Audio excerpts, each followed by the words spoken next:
Hey everyone, welcome back to another episode of Flex in the City. I'm Rada. And I'm Lisa, and this is episode 5. How are you? How was your week?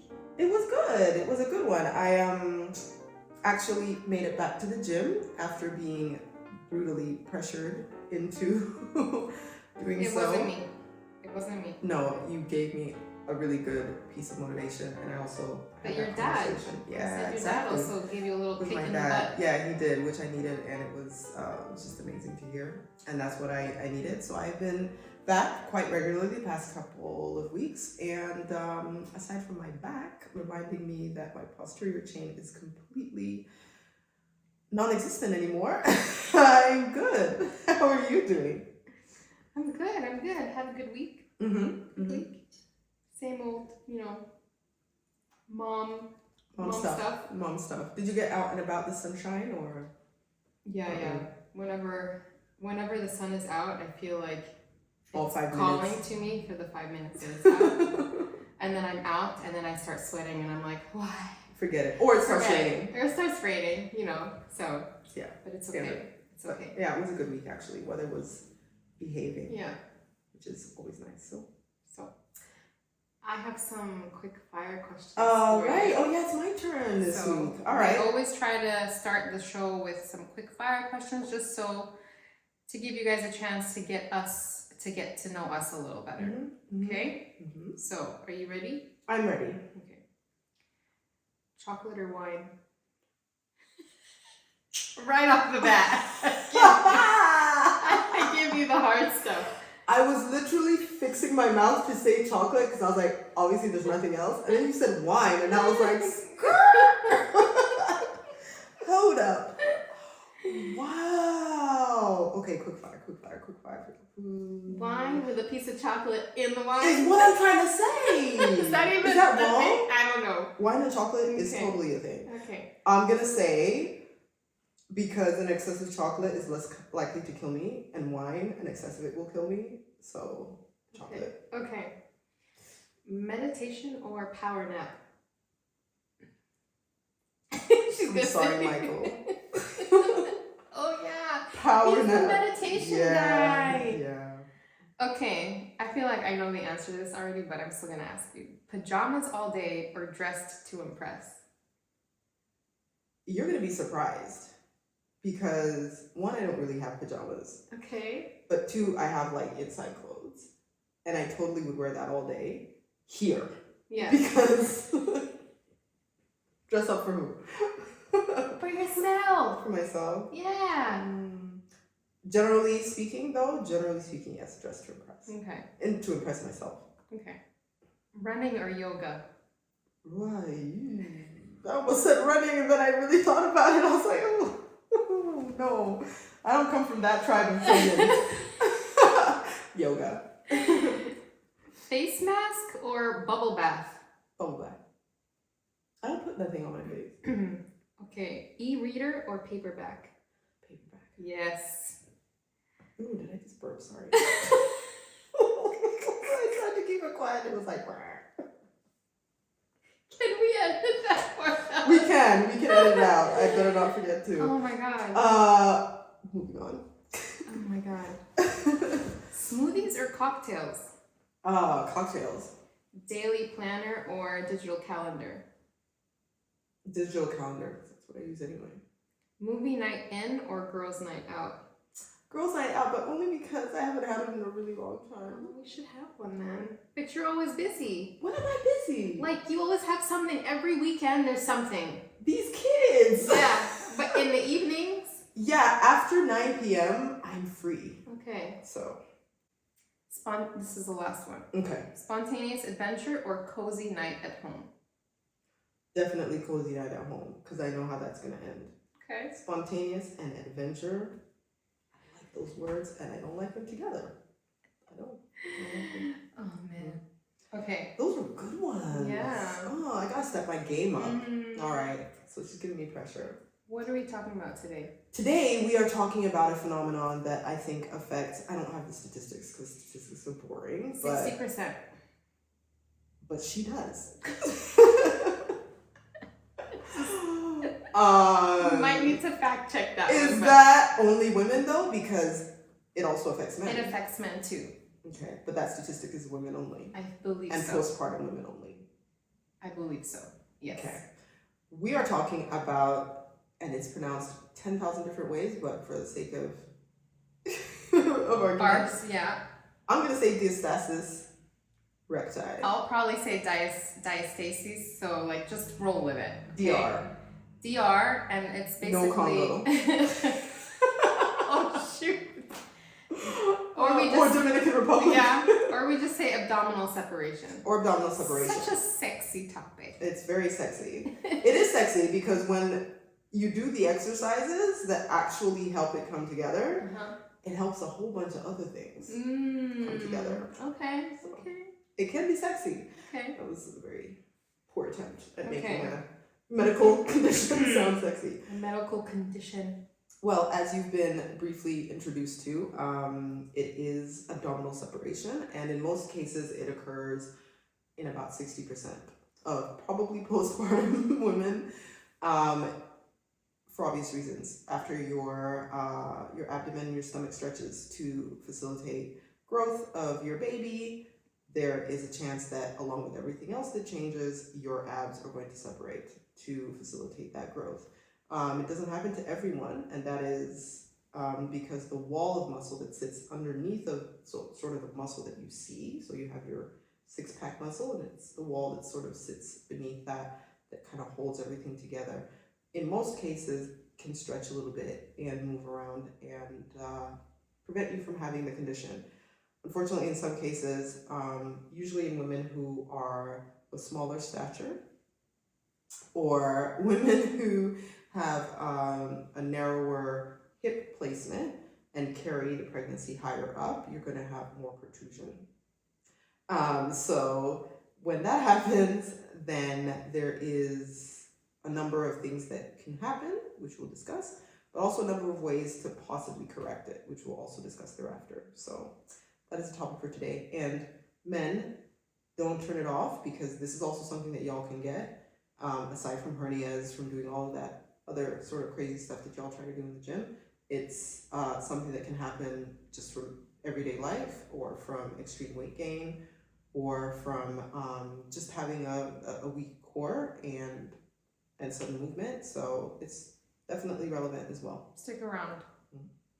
So when did you realize that you have so separation? With my first pregnancy, I didn't know it was a thing at all. And I was training, that's when I was CrossFitting quite hard, and possibly doing all of the wrong exercises for it, because a lot of ab work, a lot of extended ab work. So like, ab mat sit-ups, which crunches. Sort of open up that whole area and put a lot of pressure on it. Planks, which is like the worst for it. And I noticed it actually when I was doing a plank. So I was in a plank position, and I was next to a mirror in a gym, and I looked over to just make sure I was completely sort of flat, and I could see this bulge like coming out of the middle, sort of midline of my abdominal area, and I was like, oh. It's not very attractive. I was like, I'm gonna stop right now. Yeah. And when I went to feel it, it sort of wasn't something that was out, and I initially thought hernia at first. I was like, no, when I stand up, it's not there.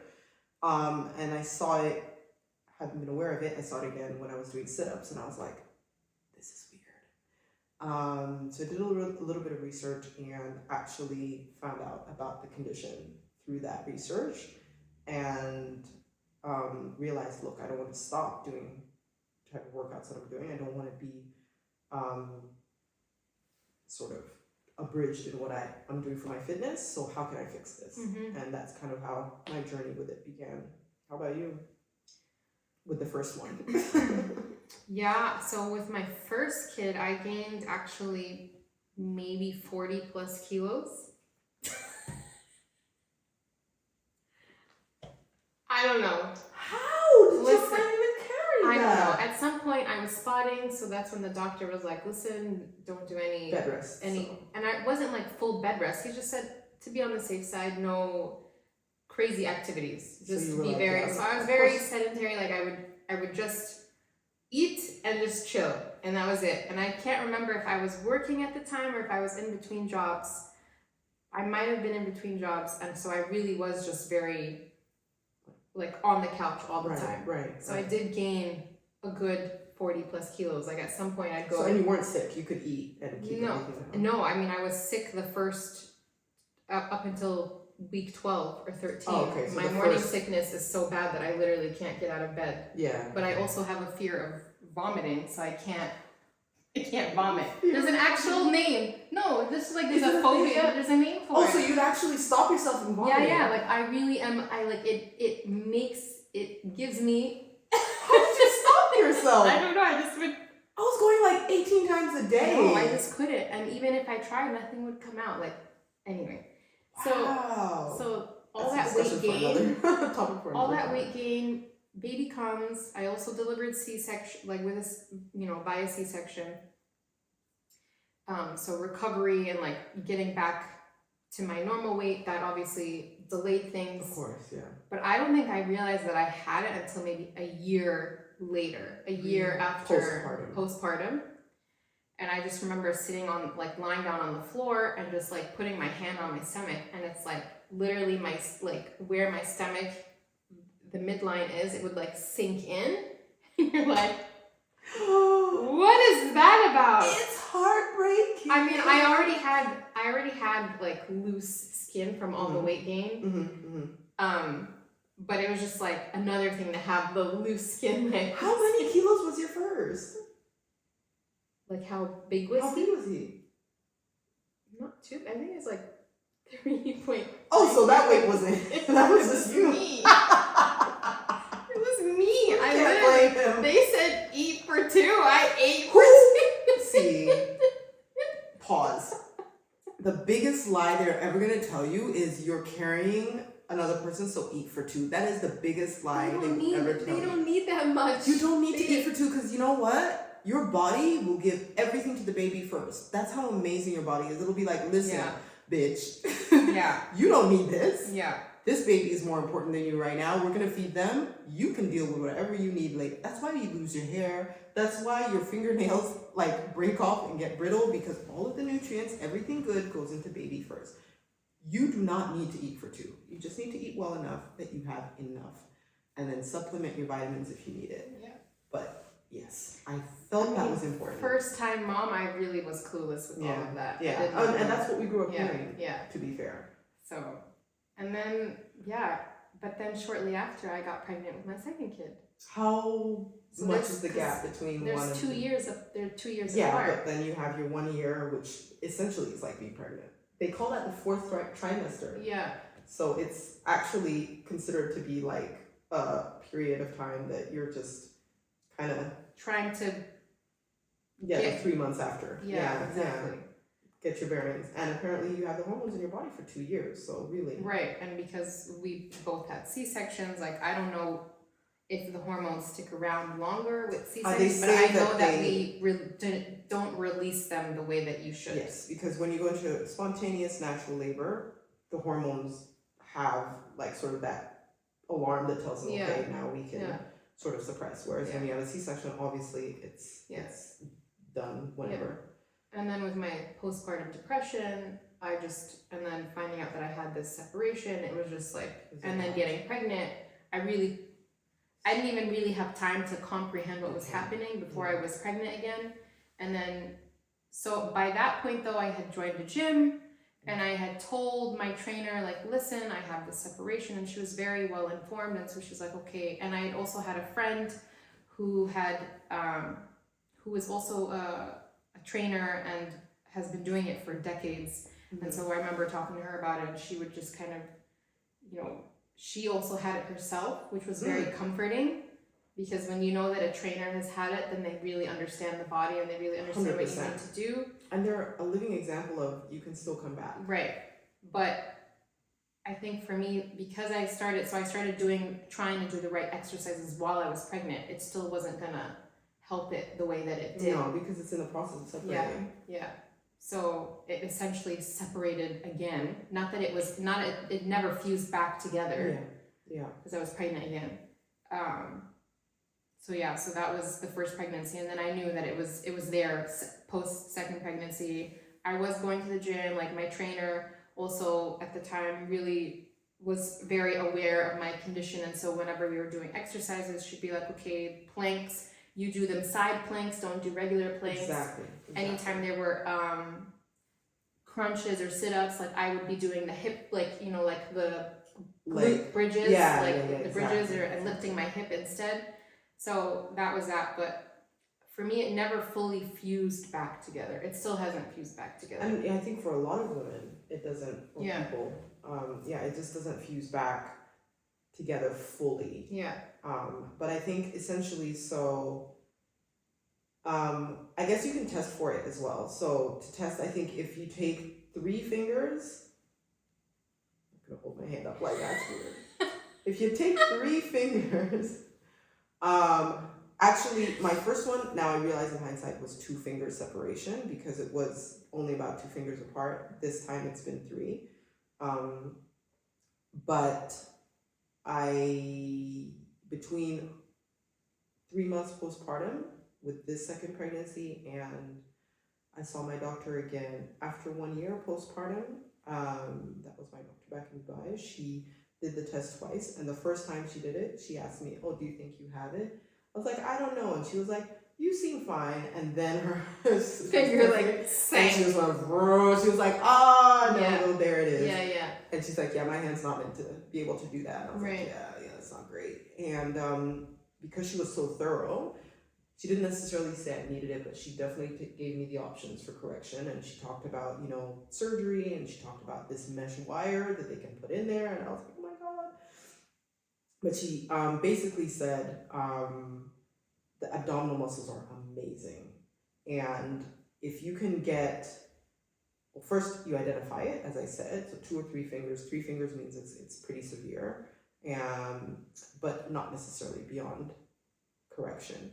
And if you can avoid, like you said, sit-ups, things that actually exacerbated planks, things that I feel helped me the first time round, and I don't know if that's recommended or not, we're not doctors, disclaimer, but Olympic lifting, I felt, so sort of engaging the core transiently and strengthening all of the muscles of the core, as well as, you know, sort of the lower body, your thighs, everything else that supports it, and then supports a good posture, I think for me was unbelievable. I still had a tiny bit of separation, but I never had stronger abdominal muscles than I did during that time. And I think I even felt it. I could feel that they were sort of getting, like, waking up.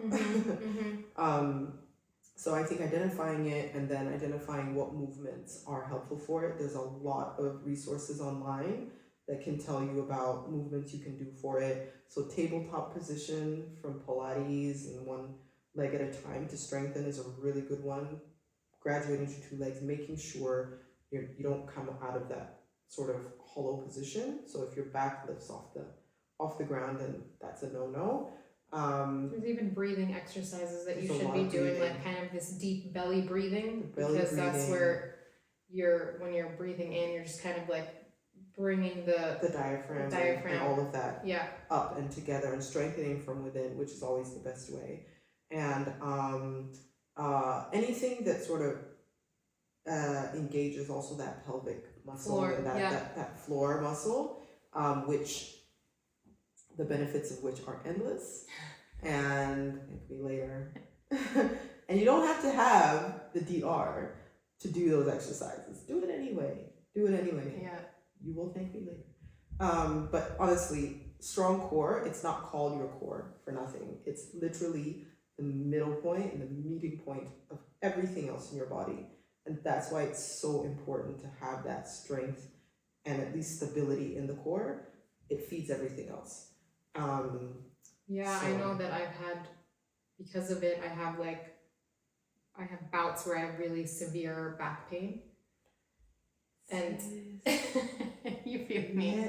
Like, you lift, and I don't even need to be doing anything. All I need to do is like reach to open the dishwasher Stand and up then from something the toilet. yeah, from the toilet, like any random thing I could be doing, and then my back just kind of like clenches. It seizes up. It seizes I feel up. like it does it like Just you know what I mean? Like it's like that's what you get for not making me strong enough. I'm like, you can tell me politely. Yeah. You don't have to be so severe about it. You know, I'll get the message if Oh it's my a little God. gentler. You don't need to give me crippling pain and render me to my knees. Yes. Man, I told you about when I went to the gym the day after. Oh no, what actually pushed me to go to the gym, slight segue, but still related, was the Sunday before the Monday that I started. So it was the 31st of June, I will not forget. And I woke up with this crippling back pain, like really bad. Like I was walking around the house, literally like sometimes you see those old people who are walking on the street with their Walkers. and they're literally like bent over in half. That was they're you. like that was me. Of course I didn't leave the house, but that was me walking around this house and literally trying to stand up straight was excruciating on my back. And I would sit down on the couch and know that it was going to be hell to try to get up. Mm. And so I was like, all right, you know what? All I'm feeling is extreme pain in my back when I'm doing things that shouldn't even be engaging my back primarily. Right. You know, like standing up should be my core and lower abdominals. Sitting up from a couch and being able to walk upright. Like I was like, I can't. Can't go through life like, you know, A 20-year-old. I was gonna say, I can't go through life like this pre-evolution primate that is yet to reach like full upright stature. I was literally like, oh my God, this can't be my life. I'm an example to my children. Oh no. And one thing that just kept ringing through to me was that like, you don't have the strength that you had in your body. Everything is atrophied and you've neglected the muscles that are necessary for this. And also, I had that conversation with my dad that day, perfect timing, because he was like, even something as simple as getting up out of a chair, you know, is something that you need to make sure you have enough strength for, because he said, when you're my age, you will want to be able to still get up by yourself. Yeah. You'll make some noises when you get up. But you still get up. But you get up. Yeah. And I was like, man, that's a word. Took my ass to the gym after taking a heap of painkillers. There's the Aussie. Oh, there it is. There it is. This is Australian. A heap of painkillers. Did a workout, so kind of opened up the muscles with some cardio, and then tried to do lightweight workout, body weight mainly, but just a lot of reps to get a burn in the posterior chain. So that's the back, sort of hamstrings, glutes, excuse me, and a little bit on the quads as well, and then a little bit of abs. Let me tell you, by the time I was walking back home, I was 100% pain-free. Like fully erect. I felt 25 again, Yeah. 27. 27. Okay. And the pain didn't come And that back. was from one day. That was day one, and then the next day I was like, I'm gonna have the muscle soreness, that delayed muscle soreness gonna come in today. I woke up, only soreness I had was like from some shoulder work I did. My back was pristine. Even when I slept that night, it was amazing. I didn't have to do anything to it. So it's definitely muscle memory. It's and muscle also memory, yeah. you going back to the gym, it also reminded you of how to be breathing, how to be lifting, how to be squatting, it was like your body was screaming at you just to get you back into that gym, just as a reminder. She was screaming. And I know that, okay, for some maybe you're not gym goers, but it just shows how important movement is. Movement. You don't have to be at the gym, you know, lifting 100-pound weights or whatever, but it's just really, even when I have back issues, when I go out for a walk, like when I come back, I already feel a big difference. Like it's almost like my back has like relaxed, because I'll sit behind the laptop all day. You know, most of my work is done on a laptop, right behind, you know, for social media. So I am sitting down a lot. Yeah. So it's like my back is locked all day, and as soon as I go out for that little walk, it just opens makes a everything up. huge difference. Gets things flowing. Yeah. And just even the movement of lifting your leg up, that comes from your lower core. So you feel it more when you're not sort of doing a movement that is so ingrained and natural in your mind, like walking and taking a step. But if you lie down on your back and you try to lift your leg up, like your knee up to 90 degrees to your body, you'll feel that. You'll feel like there's an effort that relates to that is like, it kind of tells your brain, oh my gosh, I have to engage this muscle in order for this muscle to move.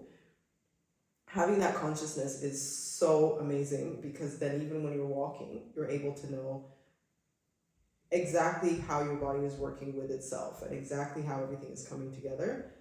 And then when you have pain, you also know what's necessary to deal with it. In most cases, sometimes obviously more intervention is required, but a lot of the pain that we have and the discomfort is simply because of our lifestyle. And it's hard to hear. It's hard to hear, but we are the authors and perfecters of our own illness in many ways. So that was really amazing for me, and only a couple of weeks ago, to be reminded the importance of exercise. And it can be yoga, it can be Pilates, it can be competitive sport, it can be, you know, playing sport with your kids. Whatever it is that makes you happy, that you can be consistent with, is amazing. But any bit of movement on a daily basis, I find is just so essential. It's exactly. I think it does magic. Yeah, your body. It really is. And your mind, actually. Your mind. And your mind. Exercise is the best cure-all. I feel like I'm at my best when I am exercising. When I make it a point to go to the gym. Like this week, I wasn't able to do my workout yesterday and the day before, and today I won't be able to do it. So I know already my brain is like, it like, I can see what it does to me and what it does to my mood. Oh my God. I'm like a monster when I don't get to move my body. Yeah. Like, move out of the way, because I was gonna say, I feel bad for everyone around me. It's not even that bad for me. It's really bad, and I've tried to, like, but there's no way around it. I know that my body needs to move. Yeah. And so when it doesn't move, like, of course it's gonna be like this internal struggle. It's gonna remind you. You know, and I'll go to the gym. I mean, I'll go out for a walk, but for me that's not enough. Like, I want to be lifting weights. For me right now, where I am, perimenopause, like, I know that I want to make my body strong, because, you know, with perimenopause, your estrogen levels drop. You lose your muscle mass. It's ridiculous, like 5% per year or something. Yeah, and crazy. So I was just like, I need to prepare my body. Like, this is something that women, like our mothers, didn't even know about. They were told you're menopausal, and that was it. They still don't. And my mom was like, I was just waiting for it to stop. Yeah, my mom was like, oh, I didn't feel anything. I'm like, oh. Literally what my mom said. Like, literally. What? Like, literally how? What my mom said. She said, I was just waiting for that thing to stop. Like, I don't know. And then it stopped. I've got night sweats going on. I've got hot flushes. I'm feeling it. I don't know if it's because now I know the symptoms, so that I've like see them, or I've like no, but like no. I think it's two things. It's one, because we probably have those symptoms a lot stronger than they did, because they lived life simpler, and in some ways a little bit better than we did. And the second is, they would have had so much going on anyway that they would have been like, okay, I feel hot today. Shoot. Anyway, whatever. They're built different. We don't have that kind of strength anymore. But so I mean, my mom was the same. She was just like, I was just waiting for this thing to stop. And it stopped. Then it stopped. Okay, thanks for the pep talk. I got nothing out of that. And she was like, you'll be happy when it stops. It's over. You'll be happy. Like, okay, fine. That was great. So we don't have an excuse. We have a wealth of information around us that, again, wasn't available to them. So, you know, we really don't need them to tell us everything. We actually are the ones that, in many ways, tell them. This stand for your mic, does it remind you of anything? This part down here? You guys can't see it. We have a mic down here. It's like one of those like spaceship, like when they land on the moon. No? Okay, that's what you see? This part doesn't remind you of anything. Imagine they're like this together. Like when you're in the doctor's office? Yes! The testing when The- We're just not gonna go further. It looks In the gynecologist's office, that's all It we'll looks say. like an old school. What's it called? What are they called? I don't know. The duck bill. We like block those. The oh my god. That's like I that forgot what it's called. one once a year appointment that you just like It is, yeah. get this over with now as quickly as possible. Although after you have kids, like whenever I go for those, I can be having a conversation on the phone. I can like send emails while No, the still dog is super down awkward there. for me. Really? I still find it super awkward. But when you're pregnant, everybody's down there. That's true. Especially if you're doing true. a CS, you're doing a C-section and it's induced labor. Different people are coming to check on you That's true. and like how dilated you are over the course of hours. There's about 56.8 people that see all of your insides just in the course of a few hours. I saw a meme yesterday where it's like the doctor, you're at the gyno's office and the doctor says, okay, I'm gonna give you a minute. I'm gonna give you a minute to get dressed or undressed. And then 5 minutes later, it's like inside. It's like, why did you need to give me a minute? You're gonna be up there anyway. You're gonna be inside the whole area. You're gonna be like Google Maps in there. You're gonna be telling me stuff I don't know about. Oh my god. I can't, it's bothering me the name of the thing, but it totally looks like I went to a doctor once in Kenya who was meant to be like one of the pioneers and really, really good, because I don't have doctors in Kenya, I'm not there often enough. But when I moved back, I got a recommendation from a friend and I went to see this doctor who was very old school, even in his method, by the way, because he was like, so you've had a baby. With that face. Where's the husband? I was like, yeah, I wasn't married. You gotta And then I explain just that. sat there for the lecture for about 20 minutes. I was like, so can we get move to the this checkup, along? please? I'm just here. I have somewhere to be. Lecturing me whilst going in. Oh my god. And I was just like, yes, doctor. Yes. Just nod and smile. Yes, What are you gonna yes, do? I see, yes. Mm-hmm. And he is the first doctor I went to that had the old school ones. So you know the new ones are like plastic and... No. Oh, girl, what? It's not even new anymore. It's from like, they've had them for like over 10 years. Like it's like a little plastic one and then they turn a little crank and it opens up. Yeah, that's what my metal one looks like. I only saw a metal one like this with that one guy one time. I never went back. Oh. That is why the PTSD had me looking at this mic. Okay, well, If we play it back, you'll probably see me keep glancing at this thing because I got tense already. Let's see. Like, how do I Listen, like zoom in on people this who mic? know will look at this and be like, It's the Okay. one. It's the one. We segued. That Kind of related topic, but anyway. Not stethoscope. Oh God my, damn. no, stethoscope is the Is one I with the know, I doctors know. and I can't believe I can't think of what but it's we called. can Google it. Yeah. But I Anyway. wanted to ask you, what has the ab separation done for your body image, your confidence with your body? Physique in general. Yeah. You know what? And I know that it's a really big issue for a lot of women. For some reason, I forget I even have it until like I maybe try to do like a sit up and I see a little bit of the protrusion. But really, and it might be for different reasons. Maybe there's so many other things that are at the forefront of my mind in terms of like being concerned with my physique. That is such a backstage. Okay. And I think it also is backstage because I had it severely once and I was able to regain strength that I feel like, listen, if I'm consistent and I'm disciplined about it, it'll be fine. Mm-hmm.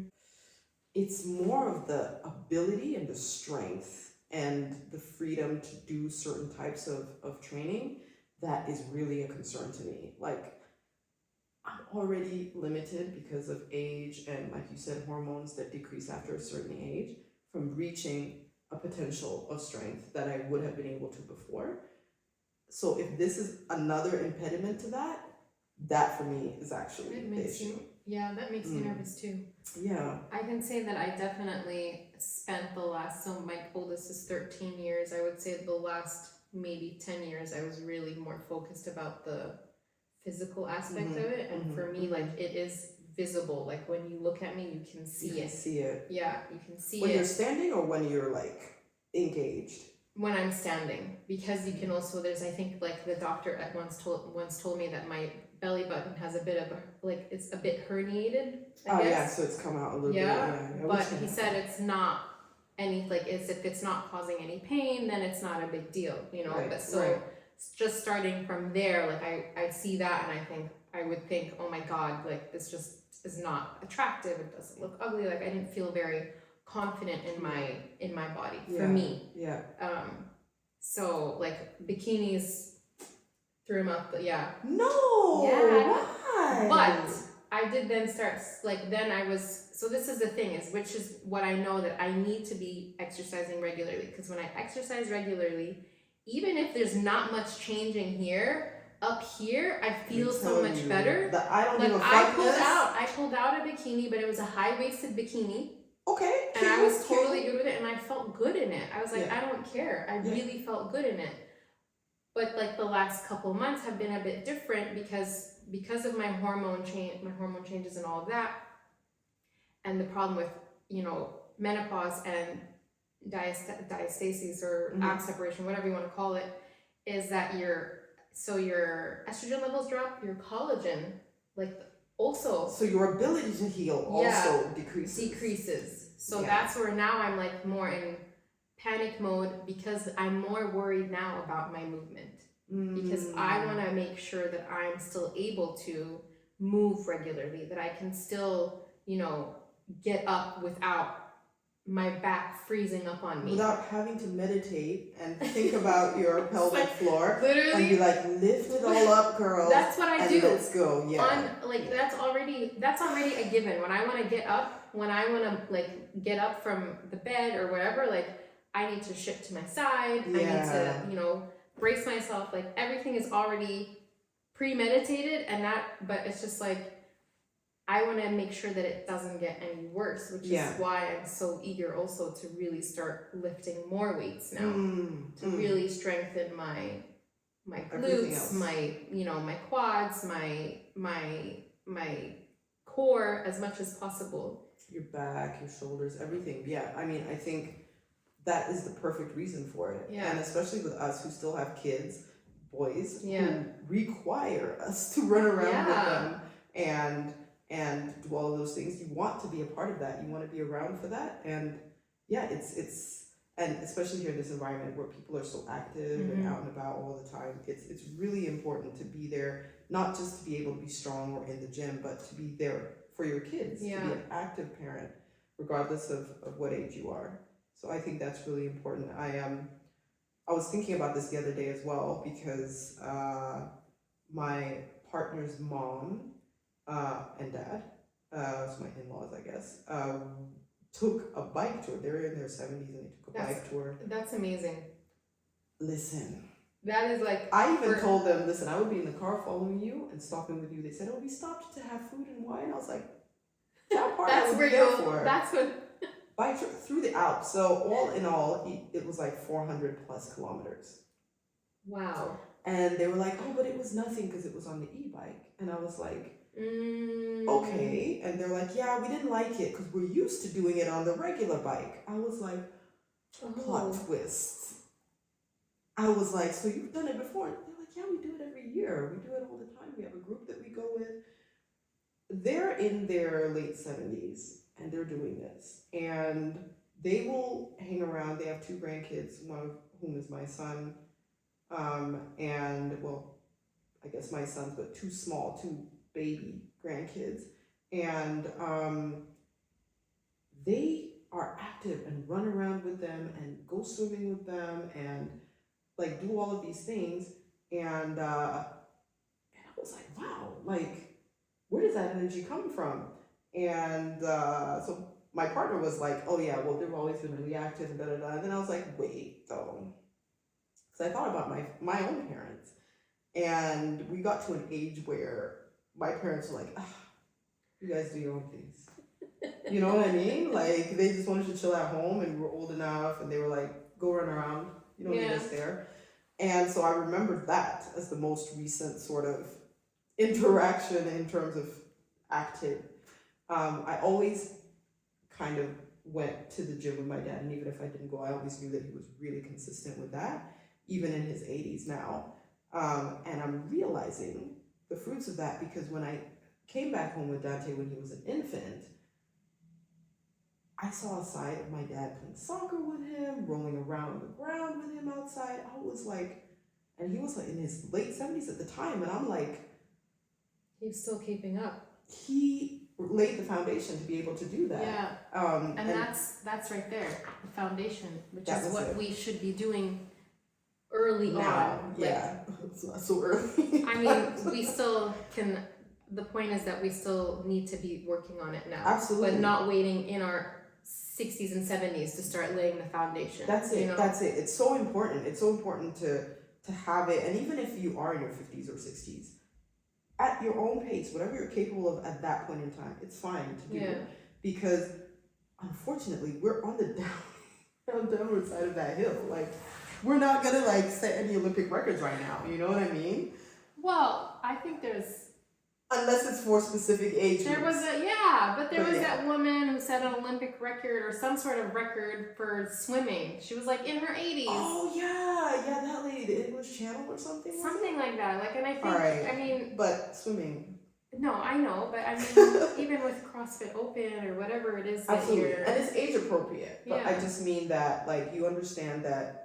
You accept that your body is not going to be what it was when you were 16 or when you were 25. Right, it's whatever. a newer version. You accept it, yes, but you push it and nurture it to the best of what it can be at that stage and at that age. Mm-hmm. And I think that's the best that you can do for your body, and not just with exercise and your output, but, you know, what you put in your body as well, which is a whole nother episode on its own.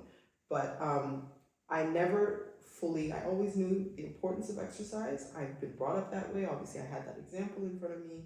I've seen the benefits, but really, really, I've not had my body so deteriorated from lack of movement and exercise like it was when I had that back pain a few weeks ago. Mm-hmm. And to have that instantly just like evaporate with exercise and targeted movement. Just shows how important it is. Magic. I will sing its praises from the rooftops forever. I'm telling you. And it's much cheaper than going to a doctor, because the doctor's always going to find something else that's wrong. Just like give you some sort of medication, just anything to like put a Band-Aid on it, you know, but they're not going to get to they're not going to get to the root core of it. So that's it. So yeah, no, I think that for me was like real epiphany moment on something I already knew, but really, really sort of bringing it home in a way that I was able to say, all right, there's no doubt about this, and to work on that as hard as possible in the face of Diastasis Recti, and to try and say, all right, my core is never going to be what it was, but it doesn't mean that it can't be something better, right, or different, but still strong. It's all we can do, really, I think. And I think that is what I can take away from that too, is that it's like kind of like my motivation. Okay, maybe physically it's not very appealing, but my motivation is like, I want to be strong. Yeah. And I'm not physically strong could be very physically appealing. Yeah. Strong women, like strong glutes, look amazing. No, I'm talking about my stomach. Oh, also can be. Yeah, well, you mean if I had surgery? No, I mean 6-pack. Oh, yeah. Just having a strong core. You can see that. Hopefully I can get that, like replace what's happening with She said what's happening. I'm going to aim for a 4-pack. 4-pack is fine. Yeah. Yeah, but if you're doing a lot of the exercise for diastasis, you're going to really have a lot of lower like rectus abdominis And that's work. my issue. That's my thing with 5 and 6. That's my thing with exercises, because I want to be doing so much more. The exercises themselves are boring. It's so boring. Like I want to like, you know, it's so slow. like just so slow and be like, no, like I used to do planks for a minute, if not more, you know, and now I have to do it on the side for 30 seconds till I like want to, and then rest, and then, you know, so it's also like just, it really is a mental game to kind of like overcome that. And like you said, like it is we aren't gonna have the same body that we had before. Yeah, you aren't. And the worst part is you still have the same brain. So your mind is like, wait a minute. What is this slow movement? What is this light weight? That's how people get injured. That's how I almost broke my back a couple of days ago in the gym. Deadlifting more than I'm ready for right now, because my brain is like, listen, your 1 rep max is like 160. So slow it down. Yeah, I mean 100, you could do this easy. Do it for reps. Ego. This is how we get hurt out here. So being able to also embrace your, not limitations, but embrace the breadth of your abilities at that point in time. Right. Is hard. And I think we're similar like this. We're really impatient with if we don't see it right away. With the process, because we're like, I know that I can be there. I know that that's where I'm meant to be. That's my ability. Yes. Like I'm not comfortable with being in this progress stage. I just want to be there. It's hard, but that's also part of the training. To relearn to be kind and patient. Be kind and patient. Exactly. Yeah, with yourself and your body. And one thing I realized as well is that first workout, the pain and all of that subsiding aside, when you know your body well enough and you're in tune with your body, you see tiny little changes right away.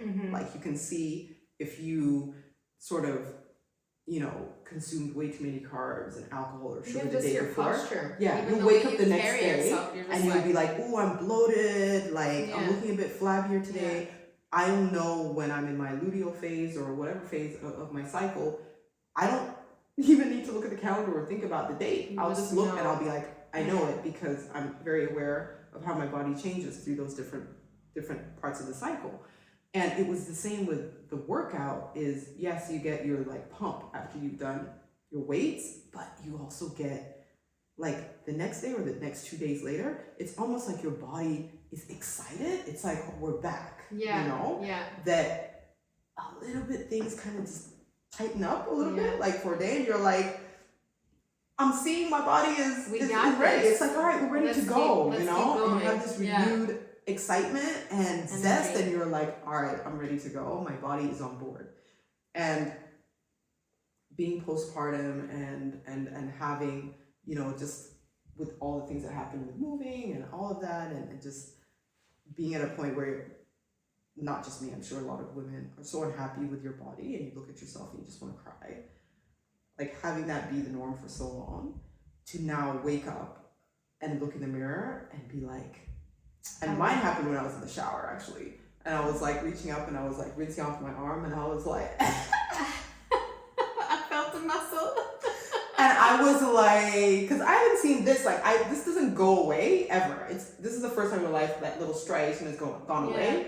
And for me, and so when I kind of saw that little bit of definition there, I was like, in the shower, I was like, I had a moment, and I literally, and the shower head's really big. It's one of those rain showers, so it's chrome, so you can see yourself. And I looked up, and I just said, I'm so grateful for my body, like, and I felt it. I like felt it. I was like, that's beautiful. And I really was like, it's been a long time since I've been, look at me getting all emotional, goddamn. It's been a long time since I've been able to say that and feel it, like, wow. So.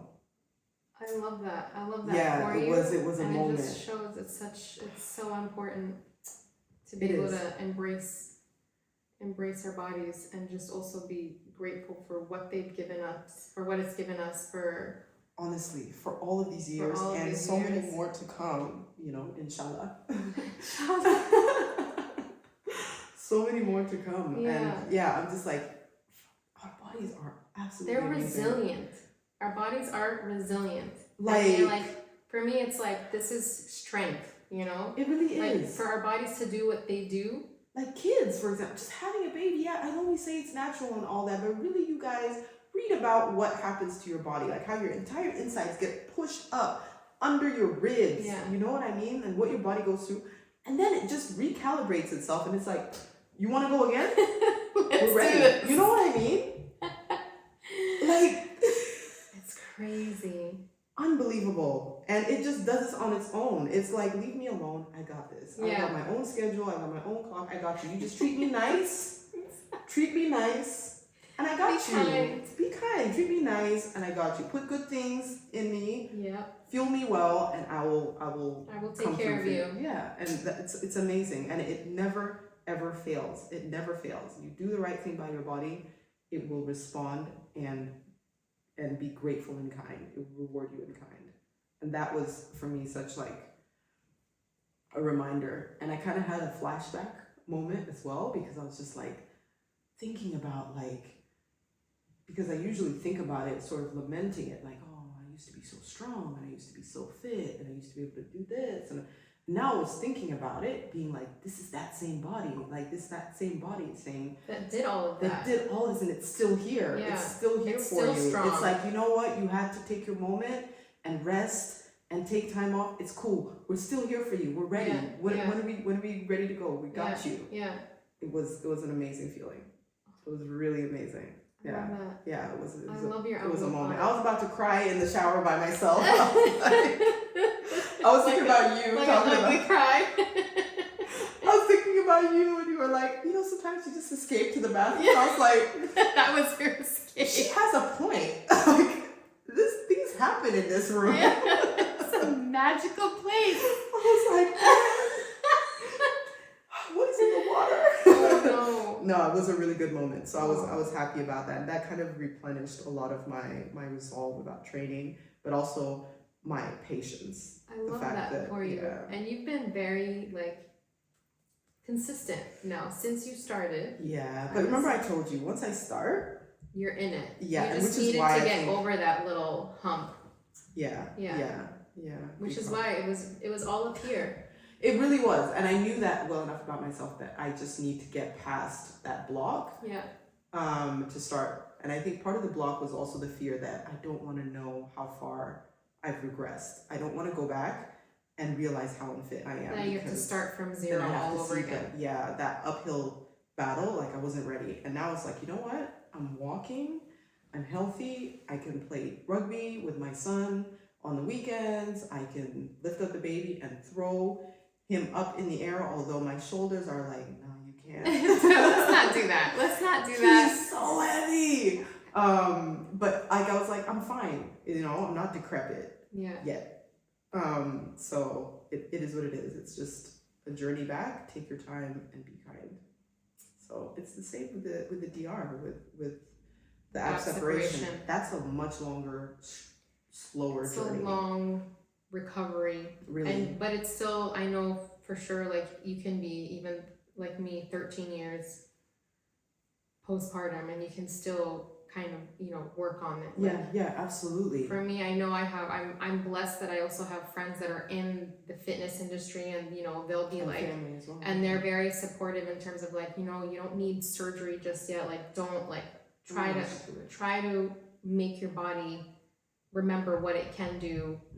It is possible. Only when it's really, really, really, really, really detrimental, then as a last resort. Yeah, I think when you if you laugh, we've been laughing, and then there's a wet spot on the couch. If it gets to that, but then there's I'd be no wet spot. I'd be like, sis, you've got a problem. With love, I will take you to the Let's doctor. go together. Let's find Let's go you together. a surgeon, and let's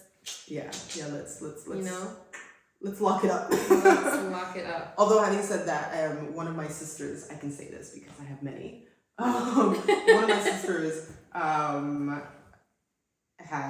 I can't say his age because people know which sister, but I mean, one of my sisters has a child, and he's much older, and she still has that issue but she delivered naturally, but since she delivered naturally, the same thing, no one told her that you have to kind of do these exercises to regain your pelvic and floor. all that. Yeah, none of that. So she's not done that, and the kid's older, and she's like, I sneeze, and for the last like X amount of years, pee comes out. Like, it's just her norm now, and I'm like, no, it shouldn't be normal for anybody.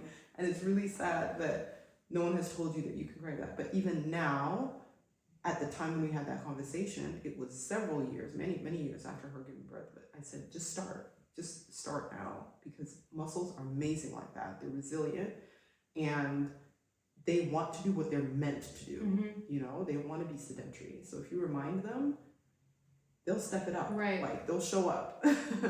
You just set the date, they'll show up. And she's been doing that. Actually, I haven't spoken to her in a while, but I think she saw an improvement. Yeah, initially, like, she was just like, yeah, I think that's something, but it just goes to show how resilient your body is, even years and years and years later, and especially the core.